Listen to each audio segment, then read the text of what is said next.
Alright, something a little different today. I'm going to show you how to remove the chuck on your drill. Doesn't matter if it's a cordless drill or a keyless drill or whatever. They're all pretty much the same. But the first thing we got to do is these chucks are held on with a screw. They're screwed on, but they're also held on with a screw. And first thing we got to do is find out what kind of head that has on it. And this is only a 3/8, so I got a 1/2 inch here, and maybe we can see a little better in there. Let me see if I can get a light.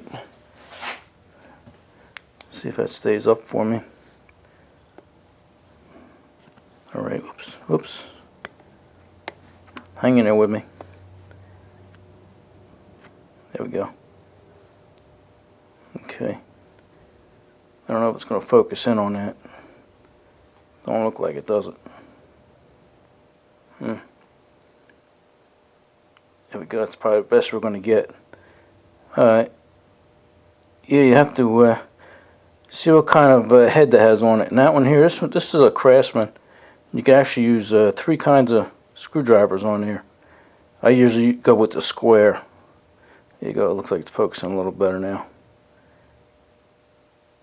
You could use a flathead screwdriver, a number 2 Phillips, or that's square. There we go. There we go. Alright. That's an S2, number 2 square. And that's what I'm going to go with. So, alright, let me throw these on the tripod and we'll go from there. Alright, it's relatively easy if you know what's going on.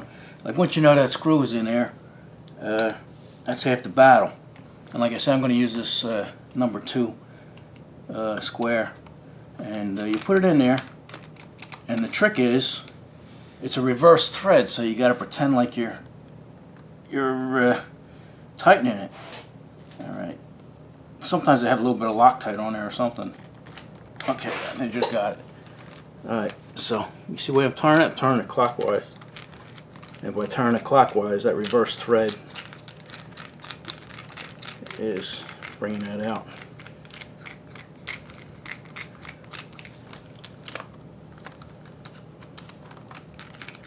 Pretty long screw there, huh?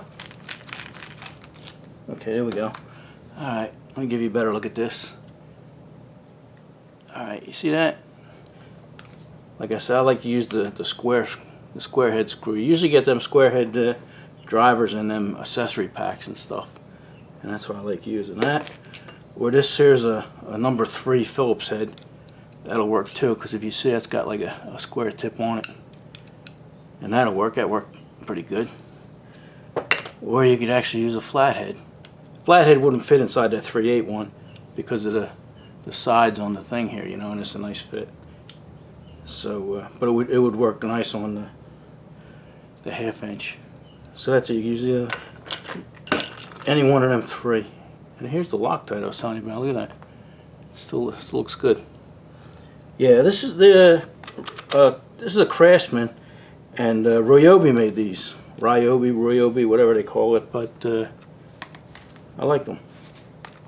I think DeWalt has like a T20 in there, so you always got to check to see what you have. A Torx T20 on a DeWalt. Okay, next thing we're going to do is get an Allen wrench, biggest Allen wrench you can get that'll fit in there, and then you tighten it up.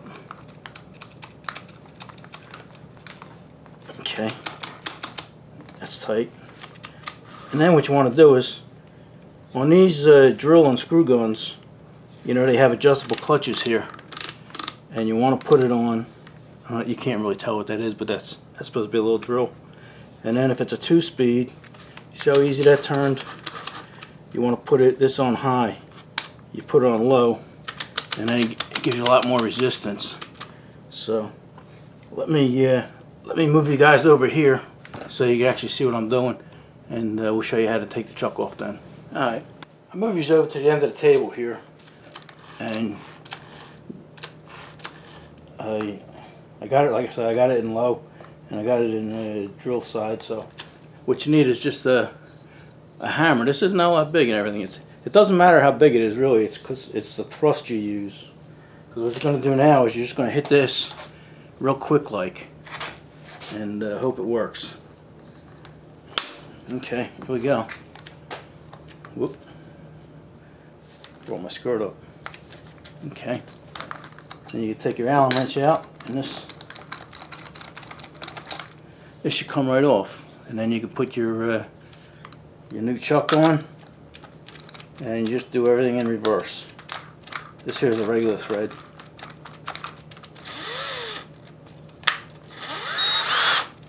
There we go. All right, you know what? Let me show you. That didn't take too long. So I'll show you what happens. Is sometimes you can beat on that and beat on that and beat on that, and it just don't move. So I'll show you how to get that off if you have a couple special tools or you have a friend that has some special tools. All right, this is what you do. If you can't get this off by just knocking it with that Allen wrench, then what you need is this. This is an Allen socket. And then you stick that in there. These are pretty cheap. And then you stick that in there. That's like a special tool. And then you gotta find somebody that has an air gun, you know, a lug wrench, zip gun. Then you stick that in there like that. And it comes right off. But like I say, you have to have them special tools for that. Alright, yeah, I hope that helped somebody. But since that was such a short video, let me tell you a funny little story on why I have so many of these guns. Back in the day, Sears would sell these guns for like $100. And for $100, you get the gun and 2 batteries. But back then they're NiCad batteries. And NiCad batteries probably good for maybe about 3-4 years or so. And like I say, they're a $100 gun. They give you 2 batteries, but maybe twice a year they would put these things on sale, and it would be like $35. You get the gun with the 2 batteries. So if your batteries went bad, it'd be cheaper to buy the gun and the 2 batteries, because just the 2 batteries would cost like $80, you know, $40 a piece. So if you waited till like Father's Day or Christmas, you could actually get the gun and 2 batteries. So it's cheaper to buy that. That's why I got so many of these. And the funny thing is, you know, you think a $35 gun with 2 batteries is, you know, cheap garbage, but I don't know how old these are. I probably had them for 40 years or so, some of them 40 years. And I beat the piss out of them, and they just keep working. I've never had one fail on me. You know, I've used them out in the mud, in the rain, dropped them. You know, you could tell, you know, they're all well worn. So I always look down on Ryobi. You know, I always thought them as being cheap and stuff, but I never knew that that's who made these guns. But it changed my mind about them. So that's just a quick little story there. They can't do that no more. I mean, I changed over to Lithium, and they don't give them away. Matter of fact, Sears ain't around no more. So, all right, yeah. If this little video helps somebody, press that subscribe button. And if it didn't help you, press it anyway, because it's free. And everybody likes free stuff, right? Alright, enough of this. I forgot to mention, every once in a while they throw a flashlight in with it. And even that flashlight, you know, that's lasted me forever. So there you go.